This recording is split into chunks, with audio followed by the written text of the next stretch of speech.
Mahangin naman sa loob ng sabungan pero tumatagaktak ang pawis ni Hilario ng mga sandaling yun. Kasalukuyan siyang nakatayo at pinanonood ang malupit na laban ng dalawang manok. Hindi nakatiis kaya kinuha niya ang pamuna sa bulsa ng pantalon at pinunasan ng pawis sa buong mukha. Ilang beses pang nagpalitan ng salpukan ng dalawang manok hanggang sa tumalon sa ere ang isang tandang at natamaan ng tari ang leeg ng kalaban nito. Nangingisay na bumagsak sa sahig ang isang manok. Sa kasamaang palad ay nawalan niyo ng buhay. Doon na naghiyawan ang mga taong may pusta sa nanalong manok. Sa kasamaang palad, hindi yun ang pinustahan ni Hilario. Kaya ang masakit, talo na naman siya. Paano ba yan, Hilario? Mukhang inaalad ka ngayon Olads ka na naman. Pang-aasar ni Ferdy kay Hilario sa sinapit ng tinayaan nitong manok. Kilala si Ferdy sa lugar na yon na malaki at malakas kung pumusta sa sabungan. Malas ko ngayon, pero makakabawi rin ako. Oo naman, pero may pera ka pa bang pantaya? Kung wala na, pwede kitang pautangin. Kaya nga lang, may kaunting tubo. Saglit na napaisip si Hilario sa sinabing yun ni Ferdy dahil gusto niya ngang makabawi. Simple lang, total. 1 o 2 linggo lang naman ang palugit ko bago ako maningil. Sapat na ang oras na yun para makabayad ka. Paano naman kung hindi ka agad ako makabayad?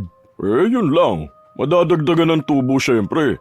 Mas mahirapan ka mabayaran kapag lumobo ng lumobo yung tubo. Alam ko naman kayang-kaya mong bayaran agad yan. Ikaw pa ba? Syempre gagalingan mo lang ang pagkilatis ng manok kung saan ka pupusta. Ganun lang. Kaya lang, alam mo na, baka magalit ang asawa ko kapag nalaman niyang umutang ako para makapanabong lang. Naku, yari talaga ako. Ano ka ba? Bakit mo kasi sasabihin sa asawa mo? Alam mo, isa pang malas yan sa sugal. Malamang baka kinukontra ka rin ng asawa mo Naku, kapag hindi ka niya sinuportahan, mahirapan ka talaga manalo. Lagi ka talagang talo. Ano, uutang ka ba? Sige. Pautangin mo nga ako. Pero maliit lang muna. Susubukan ko kung mababawi ko yung talo ko ngayon. Mga, 2,000 lang siguro muna kung pwede. Sige, madali naman akong kausap pre. Basta ikaw. Kinuha ni Ferdy mula sa bulsa ng pantalon ang isang bungkus ng pera. Inabot niya ang 2,000 kay Hilario, saka umalis para mag-alok pa sa iba kung may gusto pang umutang ng pera. Nagpatuloy naman si Hilario sa pagpusta hanggang sa unti-unting naubos din ang inutang niyang pera. Talaga yatang minamalas siya ng araw na yun. Malungkot at bagsak ang balikat na nagpaalam siya sa mga kasamang kagaya niya ay nananabong din. Pagka-uwi sa bahay ay sinalubong siya ng malakas na talak ng bunganga ng kanyang asawa.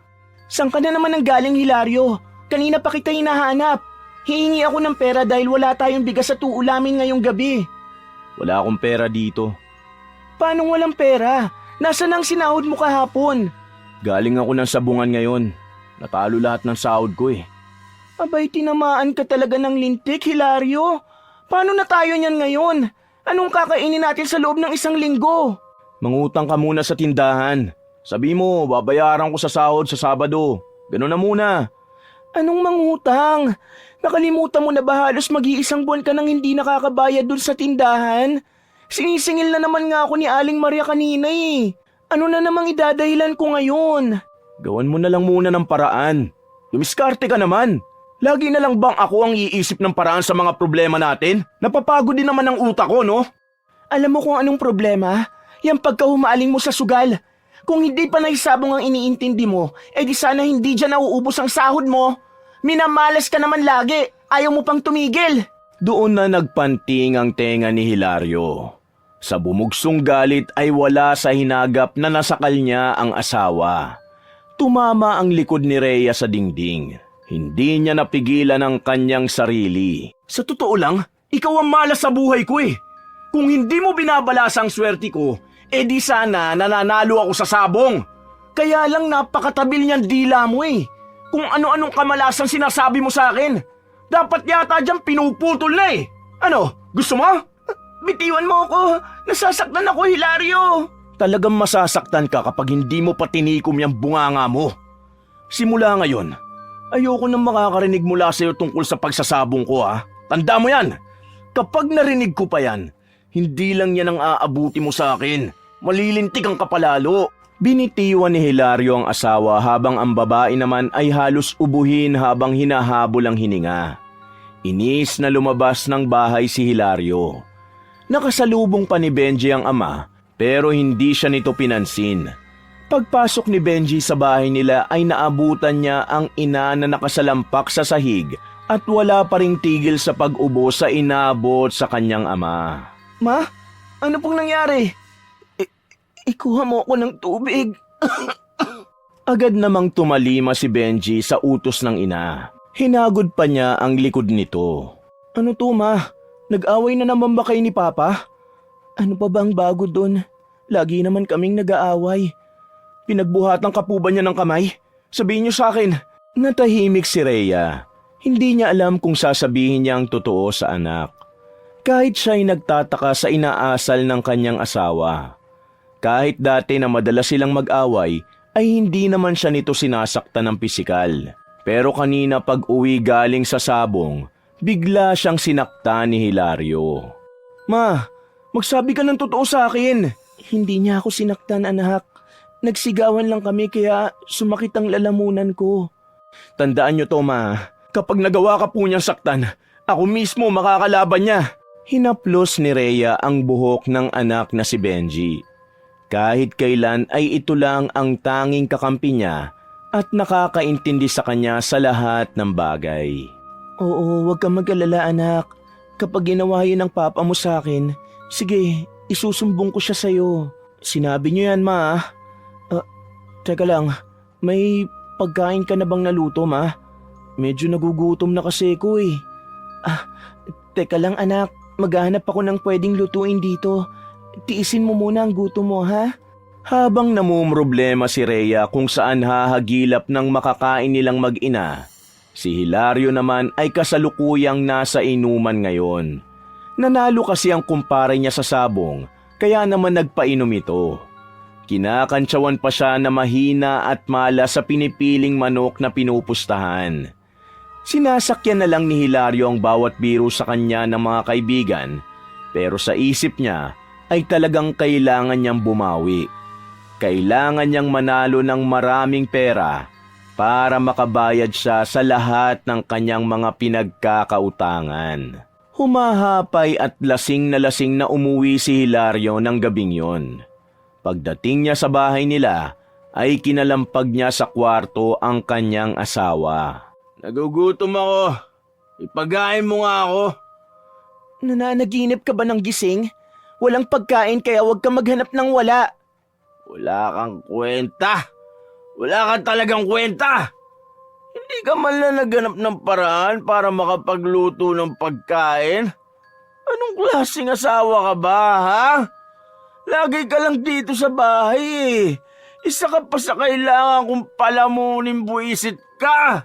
Obligasyon mong palamunin ako kaya huwag kang magsalita na akala mo wala akong silbi dito sa bahay. Kung gusto mo, bumalik ka sa kainuman mo at doon ka makikain. Ngumisi lang si Hilario sa sinabi ni Rhea hanggang sa tumatawa na ito. Asar naman na nahigang muli si Rhea sa kama nila. Itinakip niya ang unan sa muka para hindi marinig ang kung anumang sasabihin ng kanyang asawa. Kinabukasan, masakit ang ulo na gumising si Hilario ng umagang yon. Hawak-hawak ang ulo na pinilit niyang tumayo. Pagkalabas sa kwarto ay nagulat pa siya nang makita niya ang oras. Dahil 9:00 na pala ng umaga. Bakit hindi mo man lang ako ginising? Hindi tuloy ako nakapasok sa trabaho ngayon. Tingnan mo anong oras na oh. Sino bang may kasalanan? Iinom-inom ka kasi tapos ako ngayon ang sisisihin mo kung bakit hindi ka nagising. Makipag-inuman ka ulit para bukas hindi ka makapasok. Ganun ang gawin mo. Ang dami mo namang sinasabi. Buti pa ipagtimpla mo na lang ako ng kape. Bilisan mo. Nakabusangot na sumunod si Rhea sa asawa. Habang nagtitimpla ng kape ay iniisip niya kung lagyan niya ng laso ng kape nito para matigok na. Muntik pa siyang humagalpak ng tawa sa naisipang kalokohan. Pagkalapag ng kape sa harap nito, ay nagpaalam siya sa asawa. Hilario, aalis muna ako. Oh, saan ka naman pupunta? Pupunta ako sa ate ko. Susubukan ko kung makakahiram ako ng pera. Naawa ako kay Benji eh. Pumasok sa eskwelahan na wala man lang baon. Maghahanap na rin ako kung merong hiring sa palengke. Mahirap nang umasa sa sahod mo. Mamumuti lang ang mata nating lahat sa gutom. Asya, bahala ka kung anong gusto mong gawin. Di naman kita pinipigilan eh. Tama yan, magtrabaho ka. Para naman maranasan mo rin ang hirap na nagtatrabaho. Tsaka, para may katuwang ako sa pagbabayad ng utang. Ha? Anong katuwang? Ikaw ang umutang kaya ikaw ang magbayad sa lahat ng pinagkakautangan mo. Ang swerte mo naman. Idadamay mo pa ako ipinatalo mo lahat sa sabong ang perang inutang mo. Asya, o na, sige na. Lumayas ka na. At lalong kumikirot ang ulo ko kapag naririnig ko ang boses mo eh. Nakakairita ka. Nagdabog na umalis si Rhea at ibinagsak ang pagkakasara ng pinto at umalis na agad. Humigop naman ng kape si Hilario habang iniisip kung ano ang gagawin niya sa araw na yon dahil nga hindi siya nakapasok. Ano kayang gagawin ko? Mabuti pa magtabas na lang ako ng damo sa likod bahay. Malalago na ang damo dun eh. Baka tirhan na ng ahas. Delikado. Pagkaubos ng kape ay hinanap ni Hilario ang gulok sa kusina. Nang makita ay pumunta siya agad sa likod ng bahay nila. Nagsimula siyang magtabas ng mga damo. Namataan niya ang isang maliit na punso na nakadikit sa pader. Kumuha siya ng pala at bareta de cabra para gibain ang tumpok ng lupa. Nang masira niya ang punso ay laking gulat ni Hilario nang biglang may marinig siyang boses. Hoy! Bakit mo naman sinira ang aking tirahan? Hinagilap ng lalaki ang maliit na boses na nagsasalita pero wala siyang makita. Naisip niya na baka binibiro siya ng anak ng kapitbahay nila. Inangat niya muli ang hawak na bareta de cabra at akmang tutusukin ang ibang bahagi ng lupa. Pero muli siyang may narinig na nagsalita. Tigilan mo na ang ginagawa mo kung ayaw mong isumpa kita! Dahil doon ay natigilan sa ginagawa si Hilario. Ibinaba niya ang hawak at hinanap ang nagsalita. Paglingon niya sa likod ay nagulat siya nang makita ang maliit na tao na hanggang tuhod lang niya ang taas. May mahabang balbas at kulay berde ang lahat ng suot nito. Mula sa damit, sapatos at sombrero. Sino ka? Ako si Bigel! Saan ka galing? At bakit ganyan ang itsura mo? Diyan ako galing! Sinira mo lang naman ang bahay ko! Itinuro ng duwende ang wasak na punso. Halos mawala naman ng ulirat si Hilario. Hindi talaga siya makapaniwala na duwende ang nakakausap niya ng mga oras na yon. Hindi ko sinasadya na sirain ang bahay mo, kaibigan. Tahimik at matagal na akong naninirahan dito sa likod ng bahay nyo. Pero ngayon lang nangyari na sinira ang bahay ko. Hindi nga yung ginagalaw ng asawa mo eh. Patawarin mo ko. Anong gusto mong gawin ko para mapatawad mo ko? Gusto mo ba talagang malaman kung ano ang gusto ko? Sunod-sunod na tango ang itinugo ni Hilario. Hindi naman napansin ng lalaki ang kakaibang ngiti ng duwende. Saglit itong tumalikod sa kanya at pagharap muli ay saka sinabi ang nais niya. Gusto kong gawan mo ako muli ng tirahan. Kapag nagawa mo yun, may pabuya kang matatanggap mula sa akin. Totoo ba yan? Hindi mo ba ako binibiro? Nasa itsura ko ba ang nagbibiro? Alam ko kung ano ang kailangan mo. Gusto mo sabihin ko pa? Sige nga, sabihin mo sa akin kung ano. Lagi kang natatalo sa sabong at marami kang utang na kailangan bayaran. Tama ako, hindi ba? Nanlaki ang mga mata ni Hilario sa narinig niya. Paano nitong nalaman na yun nga ang problema niya? Sige, gagawin ko ang bahay mo. Basta ipangako mo sa akin na tutuparin mo sinabi mo, ha? Simulan mo na ang paggawa ng bahay ko kung ganon. Sa isang iglap ay parang bulang nawala ang duwende. Kahit saan lumingon si Hilario ay hindi niya na makita ang maliit na nilalang. Kinusot-kusot pa niya ang dalawang mata At baka namalikmata lamang siya pero alam niya sa sarili na totoong naganap yon. Kahit may pag-aalinlangan ay tumayo si Hilario.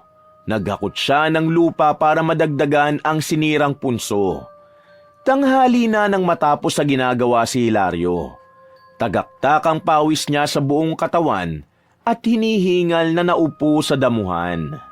Kaibigan, naayos ko na ang bahay mo. Nasaan ka? Sana magustuhan mo ang ginawa ko. Ito na oh. Naghintay pa ng may katagalan si Hilario pero walang sumulpot na duwende. Napahilamos na lang siya sa muka saka tumayo na. Kakain at magpapahinga muna siya dahil kumakalam na rin ang sikmura niya. Hapon na nang magkasabay na dumating ang mag-inang sina Benji at Rhea. Naabutan ng babae na nakahiga sa sofa ang asawa at mahimbing na natutulog. Diretso naman ang anak nilang si Benji sa kwarto para magpalit na ng damit. Si Rhea naman ay inasikaso ang dalang ulam na lulutuin. Lubhang napakabait ng ate niya dahil binigyan siya ng bigas, ulam at mga grocery. Alam naman kasi nito kung ano ang sitwasyon niya sa piling ng kanyang asawa. Pinapayuhan na nga siya nitong iwan ang asawa pero iniisip ni Rhea ang kanyang anak. Ayaw niyang lumaki itong sira ang pamilya. Hanggang kaya niyang magtiis ay gagawin niya para lang manatili silang buo at sama-sama. Naniniwala at umaasa pa rin kasi siya na magbabago ang kanyang asawa pagdating ng tamang panahon. Hindi nagtagal ay nagising si Hilario dahil sa mabangong aroma na naaamoy. Lalong kumalam ang kanyang sikmura. Mula umaga ay wala pa siyang kinakain. Puro kape ang laman ng kanyang tiyan. Pagkabangon ay dumiretso siya sa kusina. Binuksan niya ang kawali at tumambad sa kanya ang mabangong aroma ng tuyong adobong manok. Oh, buti naman at gising ka na. Tara na, kumain na tayo. Oh, buti rin at nakadilihensya ka ng pambili ng ulam natin. Binigay yan ni ate. Alam mo naman na hindi ako matitiis nun. Benji anak, tara na at kakain na. Paglapit sa mesa at pagkaupo sa silya, halos mamuwalan si Hilario sa sunod-sunod na pagsubo ng pagkain. Nagkatingi na naman ang mag-ina sa inasal nito. Sarap-sarap ng niluto mo. Mauubos ko yata itong buong sinaing eh. Sige lang, kumain ka ng kumain. Sana naman bukas pumasok ka na sa trabaho. Hindi kumibo si Hilario at nagpatuloy lamang siya sa pagkain. Nang matapos ay nagpahinga sa likod ng bahay ang lalaki. Nagsindi siya ng sigarilyo at panay ang hit-hit habang nakatanaw sa punso na ginawa niya. Muntik pang maibuga ni Hilario ang usok nang biglang sumulpot na naman sa harapan niya ang duwende. Oh, bigla-bigla ka namang sumusulpot. Pasensya na at ngayon lang ako nagpakita. Mukhang nagawa mo na ang bagong bahay ko ah. Oo, kahit tignan mo pa. Mas pinalaki ko pa nga yan eh. Nakita ko nga. Dahil sa ginawa mo, bibigyan kita ng gantimpala. Isang kailingan lang ang tutuparin ko, ha? Kahit ano bang kailingan eh, kaya mong ibigay sa akin? Oo naman. Walang imposible sa kagaya ko. Yun nga lang, dapat ay pag-isipan mong mabuti ang hihilingin mo.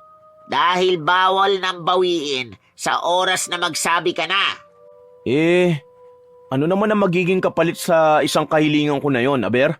Hindi ko pwedeng sabihin pero malalaman mo rin kung ano. Depende kasi yan kung sa mabuti o sa masama mo gagamitin ang kahilingan mo. May naisip na ako ngayon na gusto ko. Ang totoo, gusto kong swertihin ako sa sabong. Gusto ko, kahit kailan, ay hindi na ako matatalo pa para dumami ang pera ko at yumaman ako. Ano? Pwede ba yon? Kaya mo? Pwede. Sabi ko naman sa'yo, walang imposible sa akin. Ipapamukha ko ngayon sa mga kasamahan ko sa sabong na pwede ko silang talunin at lamangan. Ano, sigurado ka na ba? Hindi na ba magbabago ang isip mo? Siguradong sigurado na at hindi na magbabago ang isip ko. Sige, humanda ka. Ang iyong hiling, aking tutuparin. masama man o mabuti. Pagkumpas ng kamay ni Bigel ay nawala ng malay si Hilario. Tahimik siyang bumagsak at biglang nawala ang duwende. Kakatapos lang maghugas ni Rhea ng pinagkainan nila at isasara na sana niya ang pinto sa likod bahay nang biglang mapansing nakahiga roon ang asawa. Mabilis na ginising niya ito at tinapik sa pisngi. Huy, Hilario naman. Kung inaanto ka, doon ka lang sa kwarto mahiga. Huwag dito. Gising, bumangon ka dyan. Iritableng sabi ni Rhea. Maya-maya nagising ang lalaki at bumalikwas ng bangon habang may hinahanap ang mga mata sa paligid. Teka, nasa na yung maliit na nilalang nakausap ko? Nandito lang yun ah. Sabog o lasing ka na naman ba? Sinong maliit na taong sinasabi mo? Pumasok na tayo sa loob, kundi sasaraduan kita. Nauna nang pumasok si Rhea. Kumakamot naman sa ulo na palinga-linga pa rin sa paligid ang lalaki. Kahit anong isip ang gawin niya, hindi niya matandaan kung ano ang nangyari. Mukhang nagoyo siya ng duwende. Isang plano ang nabuo sa isip niya. Bukas kapag hindi umepekto ang sinabi nito, ay muli niyang sisirain ang bahay nito. Bahala na kung magalit sa kanya ang maliit na nilalang. Kinabukasan ay hindi ulit pumasok sa trabaho niya si Hilario. Nagdahilan siya sa kanyang asawa na masama ang pakiramdam. Maaga namang umalis si Rhea ng umagang yon. May nahanap na kasi siyang trabaho bilang tindera ng gulay sa palengke. Maliit nga lang ang sweldo pero pinatos na rin niya para kahit naman papaano ay may panggasto sila ng anak na nag-aaral.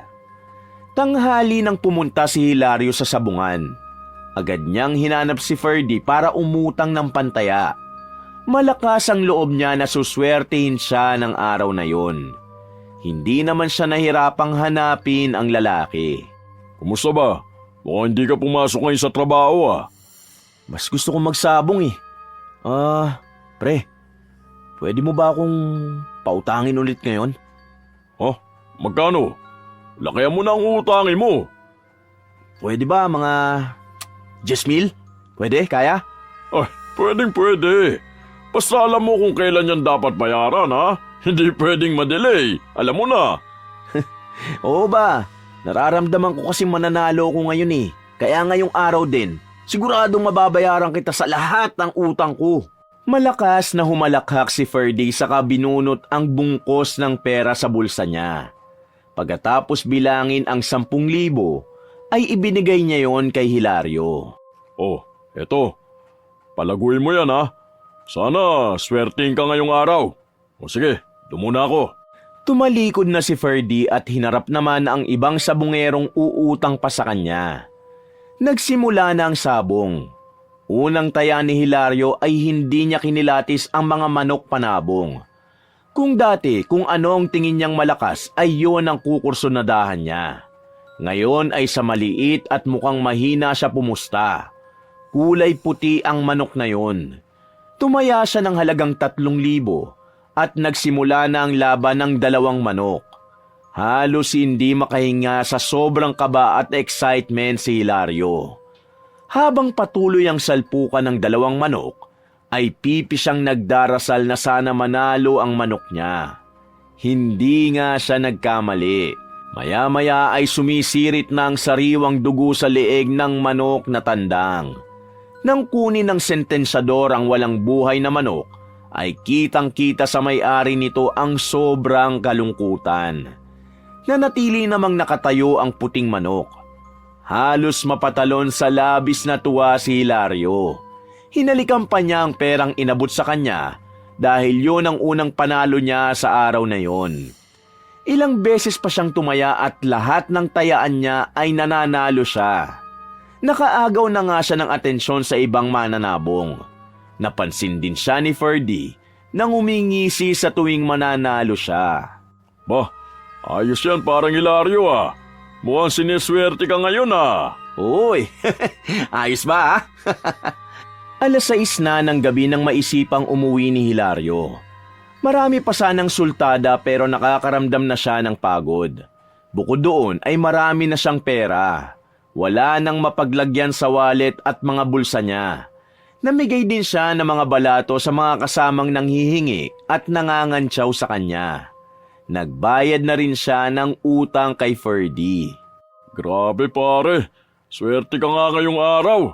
O paano? Bukas ulit ha, magsabong ka. Babalik talaga ako bukas. Nako, maraming salamat sa pagpapautang mo sa akin ha. Ito, lumago tuloy. Ayos! Walang anuman, basta ikaw. O sige, mauna na ako parang Ferdy ha. Bago umuwi ay naisipan niyang dumaan muna sa palengke. Bumili siya ng isang sakong bigas at lechon manok para may uulamin sila sa hapunan. Pagbaba ng tricycle ni Hilario, ay sinalubong naman siya ng anak niyang si Benji. Tinulungan din siya nito para buhatin nila ang bigas. Oh, Himalaya ata, Papa. Ang dami niyo pong biniling bigas at may ulam pa. Nanalo ko sa sabo ngayon, anak. Sana tuloy-tuloy na ang swerte ko. Teka, may pera ka pa ba dyan? Wala na nga po eh. May project din kaming gagawin. Ganun ba? Teka. Bumunot sa bulsa si Hilario at binigyan ng 2,000 ang anak. Hindi naman halos makapaniwala si Benji na ganun kalaki ang ibinigay ng ama nito sa kanya. Yun ang unang beses na nakahawak siya ng ganong kalaking pera. Yan bili mo lahat ng gusto mo. Kapag kulang pa, sabihin mo lang sa akin at bibigyan uli kita. Ako, maraming salamat po, Pa. Nagkulong sa kwarto si Hilario. Binibilang niya sa kama ang lahat ng perang napanalunan niya. Yon ang eksaktong naabutan ni Rhea. Halos mamilog ang mga mata niya sa dami ng perang nakahilera sa kama. Nandiyan ka na pala. Sakto ang dating mo, mahal. Huwag ka na magluto dahil bumili na ako ng lutong ulam at bigas. Saka, umalis ka na rin dun sa trabaho mo. Bibigyan na lang kita ng pera, hindi na natin kailangan yun.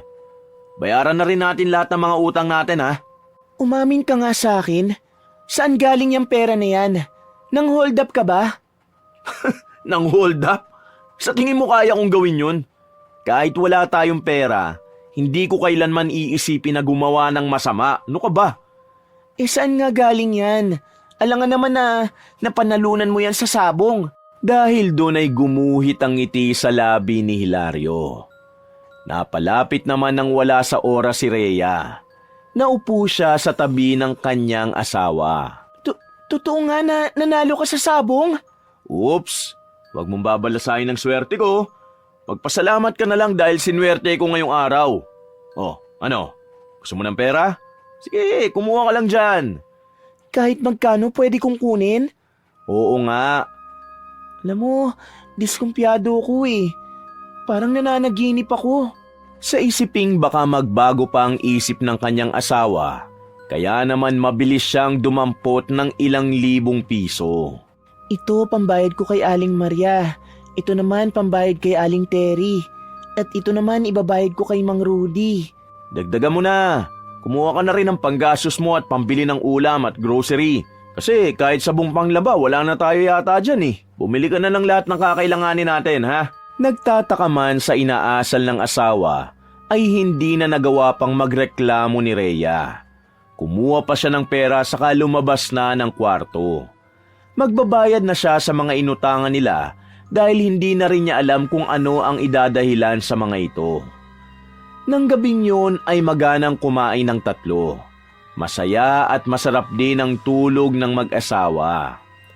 Kinabukasan ay hindi na naman pumasok sa trabaho si Hilario. Si Rhea naman ay nagpaalam sa amo na hindi na siya makakapagtinda dahil pinatigil na siya ng asawa. Namili na rin si Rhea. Sobra-sobrang saya niya nang nakikitang puno ang pushcart niya ng kung ano-anong gamit at pagkain sa grocery.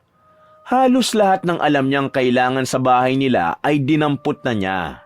Sa isip niya na pwede naman siyang humingi ng pera sa asawa kapag naubos ang ibinigay na pera sa kanya nito. Bandang tanghali nang muling umalis si Hilario. Sa sabungan ng tungo niya para muling subukan ang swerte na meron siya. Pagdating sa sabungan, agad siyang binati ng mga kapwa sabungero. Nagpapasalamat ang lahat sa kanya dahil sa ibinigay niyang balato at meron silang pangtaya sa araw na yun. Dahil doon ay abot-tenga naman ang ngiti ni Hilario dahil sa mga natatanggap na papuri sa kanya. Ilang sandali pa ay nagsimula na ang sabong. Unang taya niya ay malakas agad ang pakiramdam niyang mananalo siya. Napasuntok pa siya sa hangin nang manalo nga ang manok na tinayaan niya. Ayos! Dapat pala nilakihan ko pa yung taya ko eh. Bale, marami pa namang susunod eh. Lingid sa kaalaman ni Hilario ay pinagmamasdan siya ni Ferdy. Napangisi ang lalaki nang manalo rin siya. Ginagaya niya kasi kung saang manok tumataya si Hilario. Nararamdaman niya na mukhang may dala na namang swerte ang lalaki, kaya sinubukan niyang pumusta kung saan ang pinupustahan nito. Aba, ayos ah. Lalo yata akong yayaman ng dahil sa'yo. Nagpatuloy sa pagpusta at sunod-sunod na pagkapanalo si Hilario. Ganon din si Ferdy.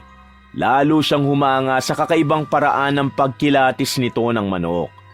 Akala niya ay dahil doon kaya hindi natatalo ang lalaki. Hindi niya alam na may lihim ito. 6:00 ng gabi nang umayaw na si Hilario. Uuwi na siya dahil kagaya kahapon ay paldo na naman siya. Namigay na naman siya ng balato sa lahat ng kasama niya. Pagdating sa bahay ay hindi maitago ni Hilario ang sobrang kasiyahan. Alam na ni Reyang nanalo na naman ang asawa niya sa sabong. Napagod ka ba, mahal? Gusto mo ng masahe? Baka masakit ang likod mo. Sige nga, pindutin mo nga ang likod ko. Medyo masakit nga yan eh. Ay, oo nga pala. Namili ako kanina at masarap ang ulam natin ngayon. Pagmamalaki ni Rhea sa asawa. Napapikit naman si Hilario na magsimulang pindutin ang likod at balikat niya. Pwede bang ikaw ang kainin ko mamaya pagkatapos ng hapunan? Ikaw talaga, puro kakalukuhan. Ayaw mo ba? Para may balato ka rin sa akin. Siyempre gusto ko. Sinong tatanggi sa balato? Kinabukasan ng umaga ay dinaanan si Hilario ng katrabahong si Miguel. Tinatanong nito kung may sakit ba siya kaya hindi siya nakakapasok sa trabaho. Hinahanap na raw kasi siya ng boss nila dahil nga ilang araw na siyang wala. Pre, ganito na lang. Sabi mo na hindi pa ako makakapasok dahil may inaasikaso pa ako. Saka nung nakaraan naman, masama talaga kasi ang pakiramdam ko. Hindi na nagtagal pa si Miguel. Nagpaalam na siya kay Hilario dahil papasok pa sa trabaho. Baka nga mag-resign na ako sa trabahong yun eh. Anin ko pang pumasok kung mas malaki ang kinikita ko sa pagsasabong. Di ko na kailangan yun. Nang araw na yon ay hindi nagpunta ng sabungan si Hilario. Dinalaw niya si Ferdy sa bahay nito at niyaya niya na lang na uminom. Tanghaling tapat pa lang yon pero hindi tumanggi si Ferdy. Gusto niya kasing mapalapit pa sa lalaki. Naniniwala siya na si Hilario ang susi sa lalong pagyaman niya. Huwag ka mag-alala paring Ferdy. Wala kang gagasusin kahit piso rito. Ako ang taya. Sagot ko lahat to. Ayos ah.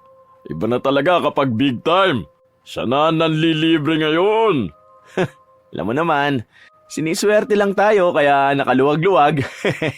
Sakay ng sasakyan ay magkasamang bumili ng alak at mga pulutan ng dalawa. Pagbalik ng dalawa sa bahay ni Ferdy, ay masaya silang nagkukwentuhan habang umiinom.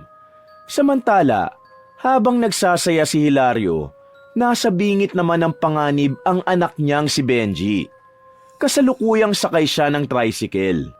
Uuwi sana siya sa bahay nila dahil biglang sumama ang tiyan niya. Ilang beses na siyang pabalik-balik sa banyo sa eskwelahan nila para dumumi. Kasabay pa nun ay sumusuka rin siya. Nang magpunta siya sa klinik ay pinayuhan siya ng nurse na umuwi na lang muna para makapagpa-check up. Habang sakay ng tricycle ay sinalpok ang sinasakyan nito ng pasalubong na van. Malakas ang pagkakabangga kaya naman pumutok ang noo ni Benji.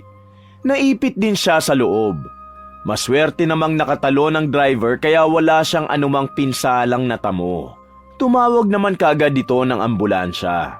Nagtulong-tulong din ang mga medics at nurse na mailabas si Benji sa loob ng tricycle. Aligaga naman ang driver at may-ari ng van. Ayon sa lalaki ay hindi niya maipaliwanag kung paanong nawala ng preno ang gamit niyang sasakyan. Handa naman siyang sagutin at panagutan ang nangyari kay Benji. Sa kabilang banda, kasalukuyang nasa parlor si Rhea. Katatapos lang kulayan ang buhok niya at sunod naman ay magpapamanicure at pedicure siya. Pagkaupo pa lang ay tumunog na ang cellphone niya. Mabilis naman niyang sinagot ang tawag at bigla na lang siyang napatayo nang marinig ang sinabi ng lalaking kausap niya. Teka lang, cancel na muna ang manicure at pedicure ko. May biglang emergency. Kailangan kong puntahan ng anak ko. Paglabas ay agad na pumara ng tricycle si Rhea at nagpahatid sa ospital kung saan eksaktong sinabi ng kausap kung saan nila dinala ang anak na si Benji. Pinigilan niya ang maiyak. Nagdasal siya na sana'y ayos lang ang anak. Pagdating sa ospital, tinanong niya sa information desk kung nasaan ang anak. Mabibilis ang mga hakbang na pumunta siya sa ER. Naabutan niyang walang malay ang anak at nakahiga sa kama na naroon. Anak, ano ba nangyari sa'yo? Doon na nagsimulang tumulo ang luha ni Rhea. Naawa siya sa kalagayan ng kanyang anak. Hindi niya napigilang hawakan ang kamay nito saka pinisil. Hinaplos din niya ang buhok nito. Nakita niya na may nakadikit na gasa sa noon nito. Siniyasat niya ang katawan ng anak at nakita ang tumulong dugo sa suot nitong polo. Maya-maya ay dumating ang nurse para sabihin ang kalagayan ng kanyang anak. Lalong bumuhos ang luha ni Rhea nang malamang na aksidente si Benji. Tinanong niya kung matindi ba ang pinsala. Sagot ng nurse na hinihintay nila ang resulta ng x-ray dahil naipit ang paa nito. Baka may bali o fracture. Nagpaalam na ang nurse. Hindi pa man nahihimasmasan ay dumating na ang lalaking may-ari ng van na nakaaksidente kay Benji. Humingi naman ito ng paumanhin sa nangyari. Hindi naman din niya kagustuhan ang nangyaring yon. Naramdaman ni Rhea ang sinseridad sa boses ng lalaki kaya hindi na siya nagalit pa rito. Binigay ng lalaki ang calling card sa kanya para tawagan niya kung sakaling kailangan nila ng pera. Tinanggap naman yun ni Rhea. Nagpaalam na rin ang lalaki na nagpakilalang si Ronel. Habang nakatitig si Rhea sa wala pa ring malay na kanyang anak, naisip niyang tawagan ng asawa. Pero kahit ilang beses siyang tumawag ay hindi yon sinasagot ng lalaki. Nakaramdam ng inis si Rhea. Dahil sa pagkakataong kailangan niya ng masasandalan, ay hindi naman niya mahagilap ang kanyang asawa. Tahimik na lang siyang lumuha at nagdasal na sana'y magising na ang anak. Hindi na malaya ni Rhea na nakatulog pala siya. Tinapik lang siya ng nurse para gisingin. Lumabas na raw ang resulta ng x-ray nito. Kailangan daw masemento para bumalik sa dati ang paa ni Benji. Tinanong niya kung malaki ba ang magagastos. Parang gusto niyang manlumo sa narinig na maaaring abuti ng gastos. Sige nurse, okay na. Maraming salamat ha. Nang maipasok sa kwarto sa ospital si Benji, ay nagpaalam siya na uuwi muna saglit sa bahay nila. Sasabihin lang niya sa asawang nangyari sa anak nila. Pumayag naman ng doktor kahit na bawal talagang iwanan ng pasyente na walang bantay. Pagdating ni Rhea sa bahay nila, ay eksaktong kadarating lang din ni Hilario. Saan ka ba galing? Kanina pa kita tinatawagan. Hindi mo man lang sinasagot ang tawag ko. Bakit ba? Nakipag-inuman lang ako kay Ferdy. Puro inom na lang ang inaatupag mo. Wala kang kaalam-alam na muntik nang mamatay ang anak mo. Sa narinig niyang sinabi ng asawa ay biglang nawala ang kalasingan ni Hilario. Ha? Ano? Anong sabi mo? Na-aksidente si Benji. Sabi ng nurse kailangan daw isimento ang paa niya para maging maayos ang paa. Medyo malaki ang magagastos natin. Aabutin daw ng 50,000 o higit pa. Ano bang nangyari at na-aksidente siya? Nawalan daw ng preno yung van na minamaneho ng driver. Sabi niya, Handa naman daw siyang sagutin ang pagpapagamot sa anak natin. Aba dapat lang, lalo na't siya may kasalanan. Tara na, puntahan natin si Benji sa ospital. Wala yata siyang kasama dun. Ilang araw na natili sa ospital si Benji bago siya pinauwi ng doktor. Wala silang ginastos sa ospital dahil binayaran ni Ronel ang lahat. Kahit na ganon ang nangyari sa anak nila, ay nagpasalamat pa rin sila sa tulong ng lalaki. Sinabi pa nito na kapag nagkaroon ng problema ay tawagan siya. Hindi naman nagtagal ay nasimento na rin ang paa ni Benji. Sa ganong kalagayan ay ipinaalam naman ni Rhea sa eskwelahan ang nangyari sa anak, kaya hindi mo na ito makakapasok. Kailangan munang makapagpagaling ng gusto para makalakad ang binatilyo. Naiinip naman sa bahay si Hilario ng araw na yon. Halos 1 linggo na rin kasi siyang hindi nakakapagsabong. Naligo siya at nagpaalam sa asawa na aalis muna. Ha? Saan ka naman pupunta? Alam mo na kung saan, para madagdagan ang pera natin. Malapit na kasing maubos eh. O sige, huwag ka magpagabi ha. Kapag nanalo ka, bumili ka na lang ng ulam para hindi na ako magluto kung sakali. Huwag ka na magluto dahil alam ko namang mananalo ko eh. Sige na. Pagdating pa lang ni Hilario sa sabungan, ay naglapitan na agad sa kanya ang mga kapwa sabungero. Tinatanong lang mga ito kung bakit matagal siyang hindi nakapagsabong. At agad naman niyang sinagot ang mga ito. Paano? Naaksidente kasi ang anak ko eh. Nagbantay ako sa ospital, kaya ngayon lang ako nabisita rito. Sana manalo tayo ngayon. Naubos ang pera ko sa panggastos eh. Hoy, Hilario! Bakit ang tagal mo yata hindi nagpunta rito? Anong balita? May nangyari lang sa anak ko. Pero mula ngayon, aaraw-arawin ko na naman ang pagsasabong. Ikaw ay hinihintay ko eh. Dahil alam mo na, alam kong may dala kang swerte. Natigil sa pag-uusap ang dalawa nang magsimula na ang sabong. Unang taya ni Hilario ay kagaya ng inaasahan, nanalo siya agad. Kumikinang ang mga mata niya na binulsa ang perang napanalunan. Sunod-sunod na naman ang naging panalo niya. Ang ibang sabongero'y gumagaya na rin kung saan tataya si Hilario dahil alam nila na siguradong mananalo siya kung saan siya pupusta. 5:00 pa lang ng hapon pero umayaw na si Hilario. Para sa kanya ay sobra na ang perang napanalunan. Siksik na naman ang wallet at bulsa niya. Kagaya ng nakagawian, ay namigay na naman siya ng balato sa lahat ng mga kasamahan na naubos ang pamusta. Bago umuwi ay bumili siya ng lutong ulam at maraming prutas para sa kanyang anak na si Benji. Pagdating sa bahay, inabot niya agad ang mga pasalubong.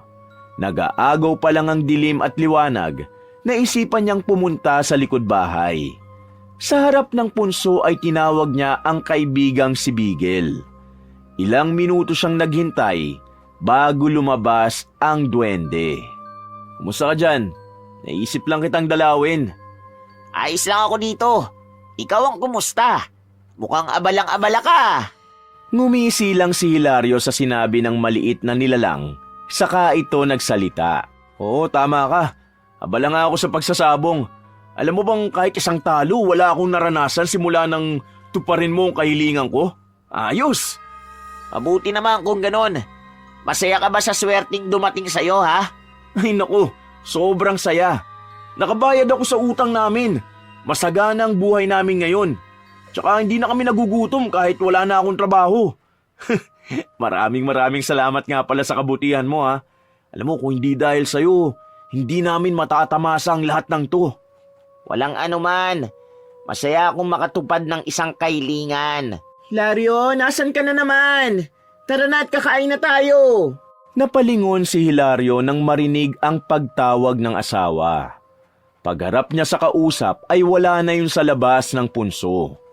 Naisip niyang bumalik na yon sa loob ng bahay nito at baka makita pa siya ng asawang si Rhea. Bumalik na siya sa loob ng bahay at sumabay ng kumain sa kanyang mag-ina. Halos araw-araw ay nasa sabungan si Hilario. Sa palaging pagkapanalo ay dumami na ang perang naipon niya. Hindi niya na alam ang gagawin sa maraming pera, kaya lahat ng gusto nilang biling mag-asawa ay binibili nila. Napansin din ng mga kapitbahay nila ang biglang pagbabago ng kanilang buhay.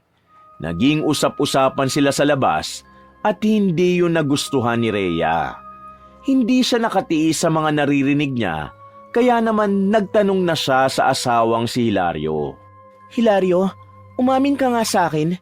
May ginagawa ka bang iligal o kalokohan kaya hindi ka natatalo sa sabong? Ano naman sinasabi mo? Ano namang illegal ang gagawin ko? Ay nako, nagpapapaniwala ka na naman masyado sa mga naririnig mo sa mga chismosa nating kapitbahay dyan. Kasi nagtataka rin ako kung paano nangyayari na napakarami mong inuuwing pera galing sa sabungan. Ano ka ba? Di ba sinabi ko na dati pa? Dahil sa swerte. Kaya pwede ba? Huwag mo nang kontrahin pa para hindi mawala, okay? Ha, Rhea? Saan mo nga nakuha ang swerte? Meron bang matandang nagbigay sa'yo ng amulet o kahit anong bagay na maghahatid sa'yo ng swerte o kung ano? Dahil sa sinabing yon ng asawa ay natawa ng mahina si Hilario kaya tumabi ito kay Rhea. O sige, gusto mo bang sabihin ko sa'yo kung ano ang sikreto ko, ha? Talaga? May sikreto ka? Ano yun? Sige na, sabihin mo na sa akin, dali! Pero huwag ka maingay ha kapag sinabi ko. Dapat tayong dalawa lang ang nakakaalam. Maliwanag ba yon ha? Mangako ka sa akin. Itinaas pa ng babae ang kanyang kanang kamay. Sinasabi nitong nangangako siya na hindi ipagsasabi sa kahit kanino ang lihim nito. Alam mo kasi, yung swerte na meron ako, ipinagkaloob ng duwending nakatira dyan sa likod bahay natin. Doon ang gagaling ang lahat ng swerteng tinatamasa natin ngayon. Dahil sa sinabi niya, ang nakangiting mukha ni Rhea ay bigla na lang sumimangot. Ha? Ano yun, Hilario? Huwag mo nga akong pinaglololoko. Anong duwende ang sinasabi mo? Oo, totoo nga mahal. May pulso dyan sa likod natin at doon siya nakatira. Nakita at nakausap ko siya mismo. Alam mo kasi ganito yon. Nasira ako ang bahay niya tapos ginawang ko ulit siya ng bahay. Kaya yun ang naging pabuya niya sa akin. Hiniling ko na bigyan niya ako ng swerte sa sabong. Kaya simula nun, yun, hindi na ako natalo pa. Totoo pala yan? Hindi ba nakakatakot ang duwende? Hindi no, sobrang bait niya, totoo. Ako, pwede rin ba akong humiling sa kanya, Hilario? Yun ang hindi ko alam. Siya lang naman mismo nagsabi na humiling daw ako at tutuparin niya. Kaya yun. Sige na nga, hindi na ako maghahangad. Baka may maging kapalit pa. Hindi na inintindi pa ni Hilario ang huling sinabi ng kanyang asawang si Rhea. Ang tanging nasa isip niya ay magkakaroon na naman siya ng maraming pera sa sabong kinabukasan at sa mga susunod pang araw na darating. Kinabukasan ng umaga, nagising si Rhea na masama ang kanyang pakiramdam. Masasakit ang likod at tiyan niya na hindi mawari kung bakit sumasakit. Dumaing siya kay Hilario at umungo lamang ang lalaki. Hilario, gising! Napakasakit ng likod at tiyan ko. Parang binibiyak sa sakit. Baka naman nadudumi ka lang, mahal. Ayan mag-CR ka. Hindi. Napakasakit talaga. Hindi ako makatayo. Nagsimula nang umiyak si Rhea dahil sa sakit at doon na tuluyang nagising si Hilario. Kinapa niya ang tiyan ng asawa. Hinahanap niya kung saan banda ang sumasakit. Nang hindi sinasadyang makapa niya ang bandang gitna, ay lalong naghumiyaw sa sakit si Rhea. Namilipit ito sa sobrang kirot at muntik nang masuntok ang kanyang asawa. Wag! Huwag mo hawakan at nakakamatay ang sakit! Aray ko! Hindi ko naman alam hinahanap ko nga at baka gutom ka lang. Hindi ako nagugutom. Pati ang likod ko, grabe ang sakit. Dali mo na kaya ako sa ospital. Sige, teka lang. Tatawag ako ng tricycle sa labas para madala na kita sa ospital. Pagkatayo ni Hilario ay sumisigaw siya habang palabas ng bahay nila. Naalarma naman ang ilang mga kapitbahay kaya naman lumapit ang iba sa kanya. Tulong! Tumawag kayo ng tricycle! Dadaling ko sa ospital si Rhea! Tulungan niyo ako! Nataranta naman ang ilang mga kapitbahay at saka hinarang ang isang tricycle na dumaan. Ang problema ni Hilario, ganon din ang dalawang lalaking kapitbahay, ay kung papaano nila bubuhatin si Rhea. Dahil sa tuwing magagalaw nila ang babae, ay humihiyaw ito sa labis na sakit. Tiisin mo muna ang sakit, mahal. Paano ka namin madadala sa ospital niyan? Hindi ko talaga kaya. Parang mamamatay ako sa sobrang sakit. Nakaramdam ng matinding awa si Hilario sa nakikitang paghihirap ng kanyang asawa. Nagmungkahi ang isang kapitbahay na mas mabuting tumawag na sila ng ambulansya para madala na sa ospital si Rhea. Hindi nga nagtagal, dumating agad ang ambulansya. Kahit sumisigaw sa sakit at kirot si Rhea, ay pinilit siyang buhati ng mga nurse at isinakay na nga sa ambulansya. Pagdating sa ospital ay agad namang inasikaso si Rhea ng mga staff dito. Sa private na ospital sila nagpunta para masiguro at malaman agad kung ano ang sakit niya. Kinuhanan siya ng dugo pero wala namang nakitang mataas sa mga lab test niya. Lahat naman ay normal. Nagpa siya ang doktor na ipa-x-ray siya at ultrasound. Nang lumabas ang resulta ay wala namang nakitang kahit ano sa loob ng tiyan niya. Nagtaka na si Hilario at Rhea dahil doon. Hindi rin maipaliwanag ng doktor kung ano ang maaaring sakit ng pasyente. Para mawala ang sakit na nararamdaman nito, ay nagreseta ang doktor ng gamot na pain reliever. Nang araw ding yon, pinauwi rin si Rhea. Nang gabi nun dahil hindi kayang tumayo ni Rhea, kaya hinatira na lang siya ni Hilario ng pagkain sa kanilang kwarto. Sinubuan siya ng asawa at inasikaso. Kumain ka ng kumain para gumaling ka na. Hindi talaga ako sanay na ganyan ka, mahal. Mamamatay na yata ako. Kapag namatay ako, ikaw nang bahala sa anak nating si Benji. Huwag mo siyang pababayaan Kahit anong mangyari, pagtapusin mo siya ng pag-aaral. Tumigil ka nga sa mga ganyang habilin mo. Hindi ka pa mamamatay. Magsasama pa tayo hanggang pagtanda natin. Nire-ready ko lang ang sarili ko. Pati na rin ikaw, Hilario. Ayokong maging handa kasi hindi mangyayari ang sinasabi mo.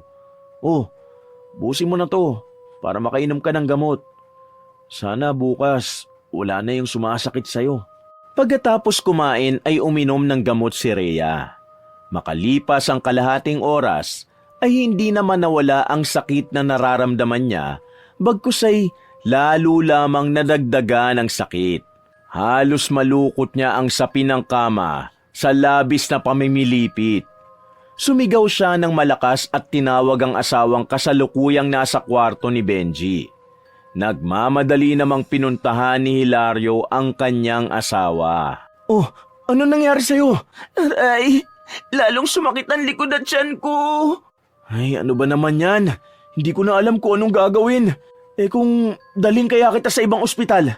Tapos kagaya kanina, wala na namang makikitang sakit ko. Dito na lang ako sa bahay, ayoko na. Nang gabing yon ay mahimbing nang natutulog si Hilario, pero mulat na mulat pa rin si Rhea. Hindi siya makatulog dahil hindi man lang nababawasan ang sakit na nararamdaman niya. Sa tuwing kakapain niya ang bahagi ng tiyan at likod na sumasakit, ay lalo pa siyang namimilipit sa sobrang sakit. Hindi na naman niya mapigilan ng maiyak dahil doon. Nagdarasal siya na sana'y mawala na ang kung anumang dahilan ng pagkakasakit noon. Umaga na pero gising pa rin si Rhea. Mugtong-mugto na ang mga mata niya dahil sa magdamag na pag-iyak. Nang magising si Hilario, ay nakaramdam na naman siya ng awa sa asawa. Nang araw na yon, ay nagpasya na siyang dalhin ito sa ibang ospital. Ngunit kagaya ng nauna, kinuhanan din si Rhea ng dugo at halos lahat ng test ay ginawa na sa kanya. Pero nakapagtatakang walang makitang kahit na anong sakit sa kanya. Tibayan mo ang loob mo. Naniniwala kong hindi niya tayo pababayaan. Magdasal at manalig lang tayo sa kanya at sigurado kong gagaling ka. Parang gusto ko nang sumuko.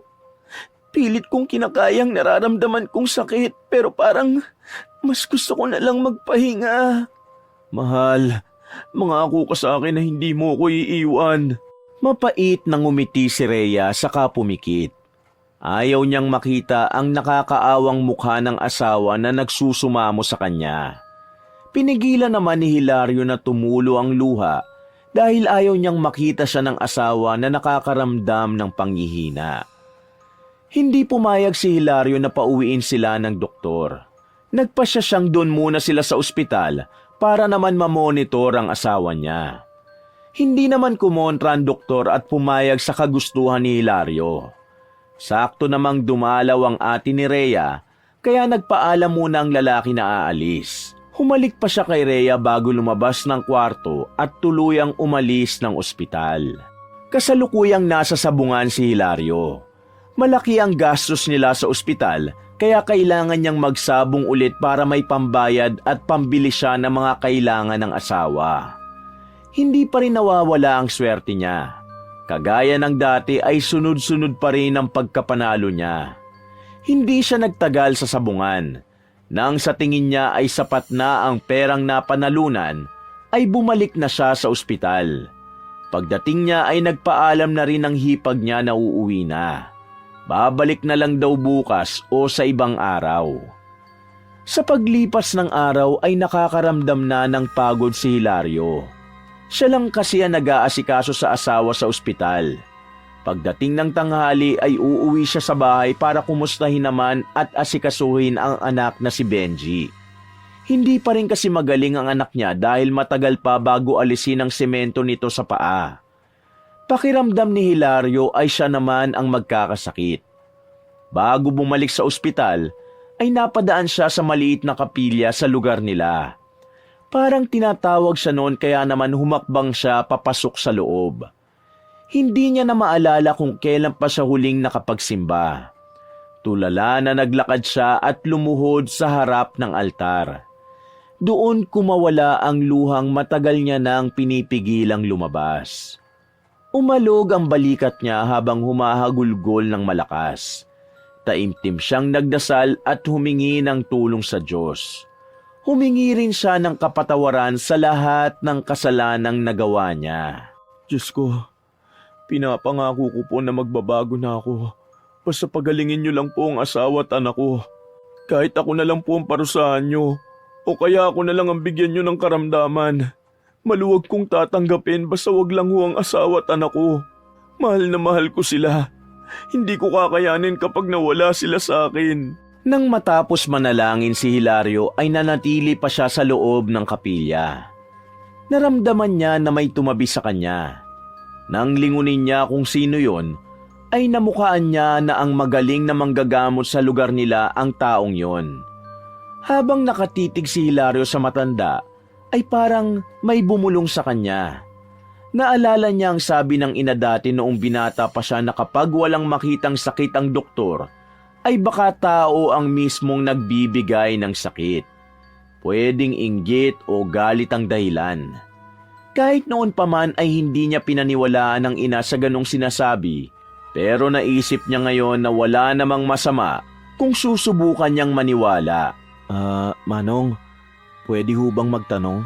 Dahan-dahang nilingon ni Mang Nando ang katabing nagsalita. Ano yun, iho? Manggagamot ho kayo, di ba?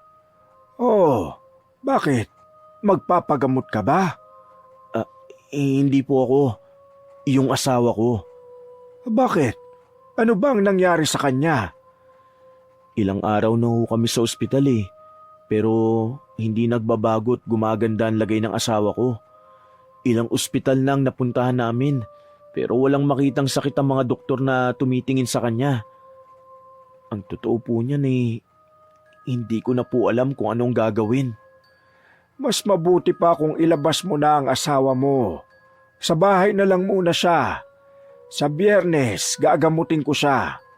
Ibigay mo lang sa akin ang address ng bahay mo para mapuntahan kita. Kaya mo po bang pagalingin ang asawa ko? Hindi ko masasabi pero gagawin kong lahat para magamot siya. Titingnan ko kung ano ang magagawa ko. Pagkabigay ni Hilario ng address kay Mang Nando ay nagpaalam na siya na aalis na. Pagdating sa ospital ay sinabi niya sa asawa na lalabas na sila. Hinang-hina na si Rhea at parang lantang gulay na. Pinapahirapan pa rin siya ng sakit na kanyang nararamdaman. Mapait nang umiti si Rhea at hinawakan ang kamay ni Hilario. Mas mabuti pa ngang iuwi mo na ako. Mas gusto kong magpahinga sa bahay. Nang araw ding yon ay nakauwi ng mag-asawa.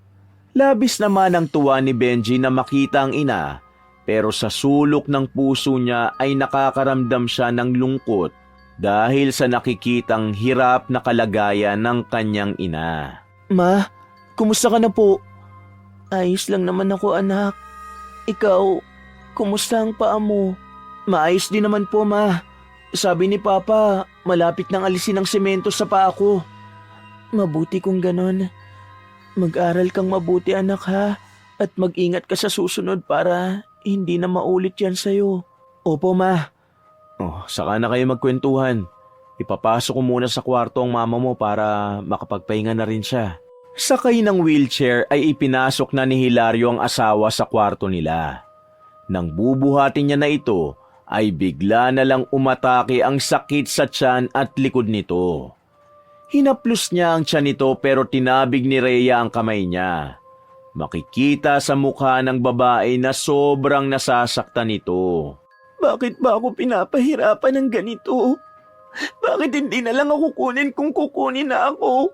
Hindi ko na kaya pa ang sakit. Lumaban ka, mahal. Gusto mo na ba kaming iwan ng anak mo? Kung araw-araw ganito mararanasan at mararamdaman ko, mas gugustuhin kong mamatay na lang. Hindi mo naman kasi alam ang sakit na nararamdaman ko sa tuwing aatake ang sakit. Madali lang sabihin na huwag sumuko kasi wala ka sa sitwasyon ko. Mahal, huwag kang mawalan ng pag-asa. May isang taong tutulong sa atin. Naniniwala ako na mapapagaling ka niya. Sino naman? Kung sa ospital lang din ulit, ayoko na. Huwag mo na akong dalhin kahit sa ang ospital. Hindi doktor ang nilapitan ko.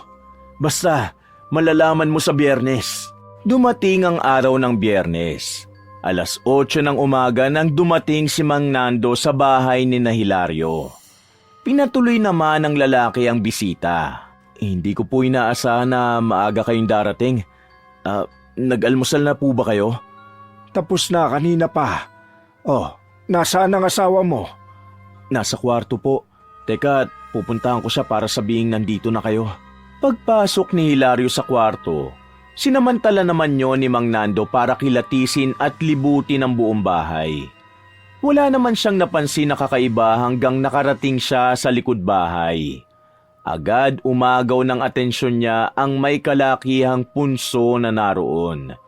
Napatangu-tangu pa siya at saka bumalik sa loob ng bahay.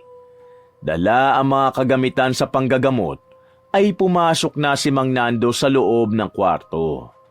Pagkakita pa lang niya sa itsura ni Rhea, ay binundol ng matinding kaba ang dibdib niya. Kailangan siyang magamot agad ngayon bago mahuli ang lahat. Malapit na siyang mawala. Ano pong ibig niyo sabihin? Malapit nang mamatay ang asawa mo kung hindi pa tayo kikilos. Hindi nakakibo si Hilario nang maintindihan ang sinabi ng matanda. Mang Nando, parang awa niyo na. Gawin niyo ang lahat para wag mawala ang asawa ko. Sige. Titignan ko ang magagawa ko. Hindi na nag-aksaya ng oras ang matanda. Inihanda ni Mang Nando ang palanggana, uling, langis at kutsilyo. Maya-maya pa'y nagsimula ng magtawas ang matanda. Nagulat silang lahat nang nakita ang nabuong imahe. Isa itong maliit na nilalang. Tama nga ang nasa isip ko. Yung nakatira dyan sa likod bahay ang dahilan kung bakit nangyayari ito sa asawa mo. Ginambala mo ba siya? Sino pong nakatira sa likod bahay? Yung nandun sa punso. Nagambala mo ba siya? Nung una, sinira ko po yung bahay niya. Hindi ko naman po sinasadya yun. Hindi ko alam na may nakatira doon. Anong ginawa mo pagkatapos mong masira ang bahay niya? Para wag niya po akong parusahan, nakiusap ako na gagawin ko ulit ang bahay niya. Pumayag ho siya. May kapalit pa nga nung natapos kong buuin ulit ang bahay niya. Ha? At anong naging kapalit? Binigyan niya ho ako ng isang kahilingan. Sabi niya tutuparin niya anuman ang hilingin ko. Kaya humiling ako na bigyan ng swerte sa sabong para marami akong pera at yumaman. Pumalatak habang napapailing si Mang Nando. Bakit po, Mang Nando? Hindi mo ba alam na may kapalit ang bawat kahilingan sa duwende? Tuso ang mga katulad nila. Hindi na ako magtataka kung bakit ganyan ang nangyayari sa asawa mo ngayon. Sa bawat swerteng natatamasa mo, malubhang sakit at kamatayan ang kapalit noon ng isa sa mahal mo sa buhay. Hindi ko po alam na ganun. Walang sinabi ang duwende sa akin na yun ang magiging kapalit. Talagang hindi nila sasabihin ang bagay na yun. Mga tuso nga sila eh. Mabuti nga't nalaman mo na ngayon. Mamamatay ang asawa mo na wala kang kalam-alam sa nangyayari. Kaya walang makitang sakit ang mga doktor dahil sa iba galing ang sakit na nararamdaman niya. Sana lang ay umabot pa ako at huwag pa siyang mawala. Nagsimulang magdasal si Mang Nando. Nakatitig naman si Hilario at hindi kumukurap. Pinapawisan ng noo at palad niya. Pakiramdam niya ay parang yelo ang kamay niya dahil sa sobrang kaba. Sinisisi niya ang sarili kung bakit yun nangyari sa asawa niya. Kung hindi siya naging ganid at alipin ng pera, ay hindi sana humantong sa pagkakasakit ang asawa niya. Pagdilat ng mga mata ni Mang Nando ay tumayo siya. Pumunta sa likod bahay sa harap mismo ng punso at tinawag niya ang nakatira roon. Kaibigang duwendeng nakatira sa punso, maaari ka bang makausap? Nakamasid si Hilario sa ginagawa ng manggagamot. Maya-maya ay biglang sumulpot sa ibabaw ng punso ang duwende na si Bigel. Istorbo ka sa aking pamamahinga! Nandito ako para makiusap sa iyo na wag mo nang pahirapan pa ang butihing asawa ni Hilario. Bawiin mo na ang sumpa sa kanya para gumaling na siya. Hindi ako nagbigay ng sumpa sa asawa niya. Siya mismo nagbigay nun. Kung gagamitin niya sa masama ang hiling niya, yun talaga ang posibleng mangyari. Bawal nang bawiin ang hiniling niya. Habang buhay niyang kaakibat ang swerte na inaasam niya, pero sa bawat swerte na matatamasa niya ay isang mahal sa buhay niyang makakaranas ng aksidente, malubhang sakit, at ang matindi ay ang kamatayan. Alam kong labis kang makapangyarihan, kaibigan. May paraan ba para mabawi ang hiniling ni Hilario? Hindi nakatiis si Hilario at sumabat siya sa usapan ng dalawa. Lahat gagawin ko. Sabihin mo lang kung ano. Nakikiusap ako sa iyo, Bigel. Alam ko na ako may kasalanan kung bakit ito nangyayari sa pamilya ko. Dahil sa pagiging ganid ko sa pera kaya ngayon nalagay sa alanganin ng asawa ko. Kung kinakailangan mawala ang swerte na yun ay ayos lang. Hindi bali ng puro kamalasan na mangyari sa buhay ko. Ang importante maayos ang lagay ng pamilya ko. Parang awa mo na. Tinitigan ni Bigel si Hilaryong nakikiusap sa kanya. Ayaw man pumayag ng duwende, pero naantig ang puso niya sa pakiusap ng lalaki. Ngayon, alam mo na ang kapalit ng hiniling mo sa akin. Pwede namang mawala ang sumpa. Basta tutuparin mo ang sinabi mo sa akin. Matuto kang magbanat ng buto dahil ang swerte, meron ng lahat ng tao niyan. Nagiging malas lang naman sila kung naniniwala sila ron. Mas maigi na pagpaguran mo ang bagay na gusto mong makamit. Lubos ko nang naunawaan ang lahat. Siguro nga, karma na rin ito sa akin. Makikiusap sana ako na pagkatapos nito ay huwag mo na sana akong gagambalain pa. Pagbibigyan kita ngayon dahil dama ko na tao sa puso mo ang sinabi mo. Pero kapag naulit to, hindi na ako magiging mabuti pa kahit anong pakiusap ang gawin ninyo. Maraming salamat, Bigel. Maraming salamat, kaibigan. Ikinumpas ni Bigel ang isa niyang kamay. Maya-maya nawala na rin ito na parang bula. Hinagilap naman ni Hilario ang duwende pero hindi niya na nakita ito. Mabuti na lang at nadaan sa pakiusap ang nakatira dyan sa punso. Kahit papano may natatago silang kabutihan. Tara na sa loob. Tignan mo na ang asawa mo. Hindi pa man sila nakakapasok sa loob ay naririnig na ng dalawa ang pagsigaw ni Rhea. Patakbo namang pumasok ang dalawa para tingnan kung ano ang nangyayari sa babae. Nakita nilang nakatayo at panayang talon ni Rhea. Magaling na ako. Wala nang masakit sa tiyan at likod ko. Makahulugang nagkatinginan sina Hilario at Mang Nando. Ito, kahit kapain at pisilin mo ang tiyan at likod ko, wala nang masakit. Meron pala talagang himala. Oo, tama ka. Dininig ng Diyos ang hiling ko sa kanya. Mukhang kayo ho ang nagpagaling sa akin. Ginawa lamang akong instrumento pero ang Diyos talaga ang nagpapagaling. Magpasalamat ka rin sa asawa mo dahil hindi kanya iniwan at pinabayaan. Hindi ko kayang iwan at pabayaan ang asawa ko. Kahit na madalas kami nag-aaway, kahit sa isip hindi ko magagawang iwan siya. Oo na, alam ko naman na mahal mo ko. O paano? Tapos na ang misyon ko dito. Aalis na ako para makapagpahinga na kayo ha. Bago lumabas ay tinawag ng matanda si Hilario. Magbibilin lang ako sa'yo na huwag mo nang pupuntahan o gagalawin ng punso sa likod ng bahay ninyo ha. Huwag mo na ring tatawagin pa ang nakatira ron. Nangangako po ako, Mang Nando. O sige, ako ay tutuloy na. Maraming salamat po, Mang Nando, sa pagtulong sa amin ng asawa ko. Walang anuman. Sige, mag-iingat kayo palagi. Isang linggo ang matuling lumipas. Bumalik na sa trabaho si Hilario. Balik na rin sa dati ang buhay nila. Ang mga ibang gamit ay ibinenta dahil naisip nilang hindi naman nila yun kailangan. Pinutakti sila ng mga tsismosang kapitbahay ukol sa pagbebenta ng mga gamit, pero hindi na nila pinatulan ang mga naririnig nila.